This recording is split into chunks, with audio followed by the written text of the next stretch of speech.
importantly, what the report emphasizes on is the fact that as a country, Nigeria as a country, we need to lay more emphasis on the pattern of our growth. If you look at the past decades or so, we've been growing at 7%. That's prior to the economic recession we experienced in 2016. High GDP growth, but at the same time, high unemployment, high poverty, in terms of absolute numbers. And so the emphasis this time was how do we rejig that growth pattern to ensure that we're able to grow at the same time, reduce poverty, and lift so many people out of poverty and ensure job creation, in the process of growth.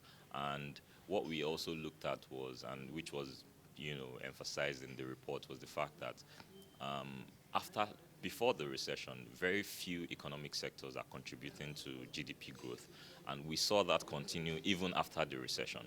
So it means we haven't really changed anything. I mean, we're just doing what we've been doing before, and of course the results are glaring, and it's not going to be any different from what we've achieved in the past. So you look at Nigeria's economy. I mean, let's take agriculture, for instance, and going by the GDP figures, you would notice that agriculture, of course, has been growing at 3% and 3.5%, over the years.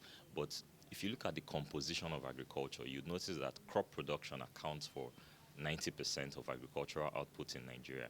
Meanwhile, you have other sectors like livestock, fishery, and forestry. So the three of those sectors are contributing just 10% to agricultural output.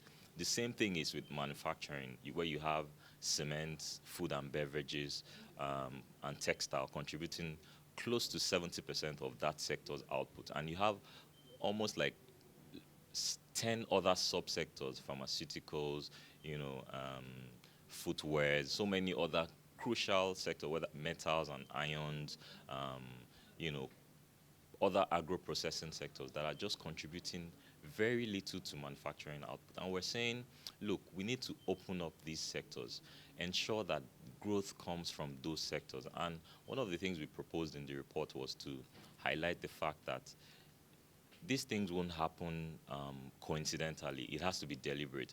Government needs to come up with sectoral plans, strategic plans for different sectors of the economy. I mean, we used to have the Nigerian Industrial Revolution Plan, which was launched in 2014, but what's the update now? How far are we going? Yes, there's an ERGP, but can we go more granular to the sectors? Can we go look at the states and the regions to see how each of them can contribute to this growth? And we feel that by the time you open up this sector, that's when you can create jobs and employ more people. So that's basically the key message we're sending in this report. And to add to that, we felt that it's not just enough to look at the sectors. You need to look at, as a country, as Nigeria as a country, where are we headed? For instance, what will Nigeria be in 2030?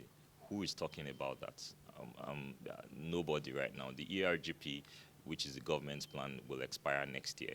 What's going to happen in 2030? What sectors will contribute to GDP growth in 2030? How are we positioned to ensure that we develop these key sectors? None of that is happening now, and we feel that at the NESG, we think that at the NESG, we need to start looking at this issue, which is very important. Yeah.